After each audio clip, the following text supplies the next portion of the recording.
लेते हैं और क्लास शुरू करते हैं।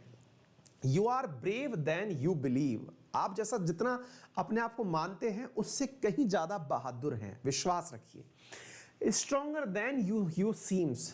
आप उससे ज्यादा मजबूत हैं जैसे आप दिखाई देते हैं। And smarter than you think.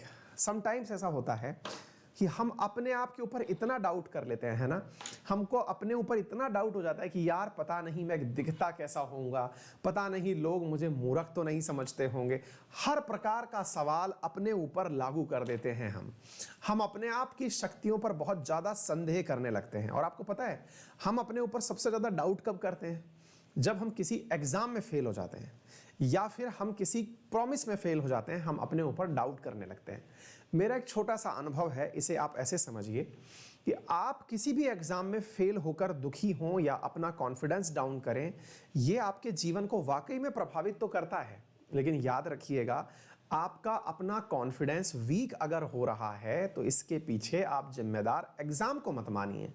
जिम्मेदार अगर मानना है तो अपने कमिटमेंट को मानिए जिसको आप पूरा कर सकते थे। क्योंकि एग्जाम आपके बस में इसलिए नहीं है क्योंकि आपकी पढ़ाई रिजल्ट में तब्दील हो जाएगी। ये तो तभी संभव है जब जिनसे आपका कंपटीशन है वो आपसे कम पढ़ाई करें। जिनसे आपका कंपटीशन है यदि वो भी अच्छी पढ़ाई कर रहे हैं तो भाई ये तो कॉम्पिटिटिव मामला है ना। जितना आप पढ़े उससे ज्यादा कोई और पढ़ लिया, जितना आप बढ़िया सवाल करके आए उससे ज्यादा कोई और करके आ गया। इसलिए जब भी दिमाग में किसी प्रकार की निराशा आए तो सबसे पहले यह सोचिए कि आपने जो अपने आप से एक्सपेक्ट किया था उतना परफॉर्म कर पाए या नहीं। रिजल्ट से अपने आप को जज मत करिए। कई बार ऐसा भी हो सकता है कि आप अपना मतलब रिजल्ट जो है वो आपकी मेहनत के विपरीत हो। आपने बहुत कम मेहनत की, आप बहुत अच्छे से पास हो गए, आपको वो खुशी नहीं मिलती है।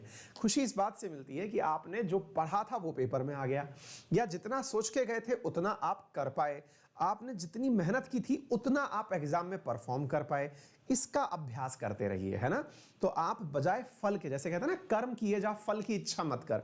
असल में ये जो व्याख्या है ना, इसको थोड़ा समझने की आवश्यकता है। फल का मतलब ये है कि आप रिजल्ट से प्रभावित ना हो, आप प्रभावित हो कि आपने काम को कितने अच्छे से किया, तो फल तो स्वतः ही आपको खुश करेगा।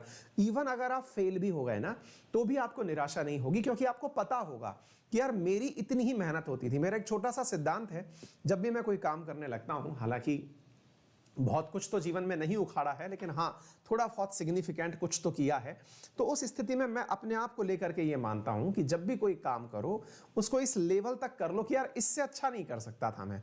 यानी करते समय आपके अंदर ये फीलिंग आ जाए कि मैं बस मेरा बेस्ट यही है, मैं इससे ज्यादा अच्छा नहीं कर सकता। तो आप यकीन मानिए कि आपका वो बेस्ट से बेस्ट प्रोडक्ट निकल के आएगा। मुसीबत तब होती है जब हम पढ़ने बैठते हैं, हम 5 घंटे पढ़े, अब चल यार थोड़ी देर घूम आते हैं, जबकि आपको पता है कि आप और पढ़ सकते हैं। चल थोड़ी देर फोन देख लेते हैं, चल किसी से बात कर लेते हैं, जबकि आपको पता है कि आप पढ़ सकते हैं। ये चीज आपको तोड़ती है। लेकिन आप सोचिए कि आप 5 घंटे पढ़ सकते थे, आप खींच के 8 घंटे पढ़ लिए। अब आपकी आंखें जवाब दे गई हैं, कमर जवाब दे गई है, दिमाग में कुछ जा नहीं रहा है, थक गए हो, नींद आ रही है, मतलब आपने जितनी मेहनत करनी थी, प्रयास करना था, वो कर लिया। यकीन मानिए उस दिन की पढ़ाई आपकी सबसे बेस्ट पढ़ाई कहलाएगी। मानता हूं कि आपको यह बात समझ में आ गई होगी, है ना। चलिए तो शुरू करते हैं आज के सेशन को महत्वपूर्ण रूप से। मेरे साथ में इस समय संगीता, टिंकू, सनी, उमेश, नीरज, गौतम, विक्की, दलमान, टीना,